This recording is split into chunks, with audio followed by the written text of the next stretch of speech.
ദിവസമേ കുക്കിംഗ് വ്ളോഗറും അതേപോലെ ഫുഡ് വ്ളോഗറൊക്കെ ആയ ഡോക്ടർ ലക്ഷ്മി നായർ മേഡത്തിന്റെ ഒരു വ്ളോഗ് കണ്ടായിരുന്നു. പാൽക്കപ്പ ഉണ്ടാക്കുന്ന ഒരു വ്ളോഗ് കണ്ടപ്പോൾ മുതൽ മനസ്സിൽ ഭയങ്കര ആഗ്രഹമായിരുന്നു കേട്ടോ, ഇച്ചിരി പാൽക്കപ്പ ഉണ്ടാക്കി കഴിക്കണം എന്നുള്ളത്. ഞാൻ ഫസ്റ്റ് ടൈമാണ് ഉണ്ടാക്കുന്നത്, പക്ഷെ എനിക്ക് ഒരുപാട് ഇഷ്ടമായി കേട്ടോ. നല്ല സൂപ്പർ ടേസ്റ്റുള്ള പാൽക്കപ്പയായിരുന്നു.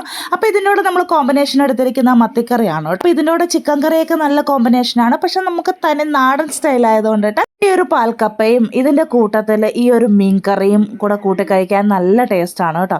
അപ്പം നിങ്ങൾ ട്രൈ ചെയ്തിട്ടില്ല എന്നുണ്ടെങ്കിൽ തീർച്ചയായിട്ടും ഒന്ന് ട്രൈ ചെയ്ത് നോക്കണേ. ഒരു മസ്റ്റ് റെസിപ്പിയാണ്. ഇപ്പം കപ്പയുടെയൊക്കെ സീസൺ ആണല്ലോ. അപ്പം നമുക്കിതിൻ്റെ റെസിപ്പിയിലോട്ട് പോകാം. മീൻകറി ഉണ്ടാക്കുന്ന റെസിപ്പി നമ്മൾ വീണ്ടും വീണ്ടും കാണിച്ചിട്ടുള്ളത് കൊണ്ട് ഞാൻ ഇതിൽ കാണിക്കുന്നില്ല കേട്ടോ. പിന്നെ നമ്മൾ കപ്പയൊക്കെ വൃത്തിയാക്കി കുത്തി എരിഞ്ഞ് വെച്ചിട്ടുണ്ട്. അതിൻ്റെ അത് കുറച്ച് വെള്ളം ഉപ്പൊക്കെ ഇട്ടിട്ട് നമുക്കത് വേവിക്കാൻ വെക്കാം. അതുകൊണ്ട് നമ്മുടെ മീൻകറിയൊക്കെ ഇവിടെ സെറ്റായിട്ട് വന്നിട്ടുണ്ട്. അപ്പം നമ്മൾ ഒരുവിധം ഇവിടെ വേവിച്ച് ഊറ്റി എടുത്തിട്ടുണ്ട് കേട്ടോ. ഇതിൻ്റെ അകത്തോട്ട് നമ്മൾ എടുക്കുന്നത് രണ്ടാം തേങ്ങാപ്പാലാണ് കേട്ടോ. അപ്പോൾ ഒരു ചെറിയൊരു കപ്പ് രണ്ടാം തേങ്ങാപ്പാലുണ്ട്. ഇതിൽ കപ്പയിലോട്ട് ഇട്ടതിന് ശേഷം നമുക്കിതൊന്ന് വേവിക്കാൻ വേണ്ടിയിട്ട് വെക്കാം കേട്ടോ. പിന്നെ ഒരു 7-8 ഉള്ളിയും ഉണ്ട്. അതൊന്ന് ചെറുതായിട്ടൊന്ന് ചതച്ചിട്ട് ഈ ഒരു കപ്പയിലോട്ട് ഇട്ടിട്ട് നമുക്ക് എല്ലാം കൂടെ ഒന്ന് മിക്സ് ചെയ്ത് നന്നായിട്ടൊന്ന് കുക്ക് ചെയ്യാൻ വേണ്ടി വെക്കാം കേട്ടോ. ഈ ഒരു സമയത്ത് നമുക്ക് പോരാത്തതിന് കുറച്ച് ഉപ്പൂടെയൊക്കെ ഇട്ട് കൊടുക്കാം കേട്ടോ. എന്നിട്ട് നന്നായിട്ട് തിളച്ച് വരുമ്പോഴത്തേക്കും നമുക്ക് നന്നായിട്ടൊന്ന് ഉടച്ചെടുക്കാം. നന്നായിട്ടൊന്ന് ഉടച്ച് വേവിച്ചെടുത്തതിന് ശേഷം ഞാൻ ഇതിൻ്റെ അകത്ത് ഒന്നാം തേങ്ങാപ്പാലാണ് ഇടുന്നത്. ഒരു അരക്കപ്പേ ഉള്ളൂ കേട്ടോ. അരക്കപ്പ് ഇട്ടതിന് ശേഷം ഇതെല്ലാം കൂടെ മിക്സ് ചെയ്തെടുക്കാം. ഇതിൻ്റെ ഒരു കൺസിസ്റ്റൻസി നോക്കിയിട്ട് നിങ്ങൾക്ക് ഇനിയും തേങ്ങാപ്പാൽ വേണമെന്നുണ്ടെങ്കിൽ എടുക്കാം. കുറച്ച് കറിവേപ്പിലയും കൂടെ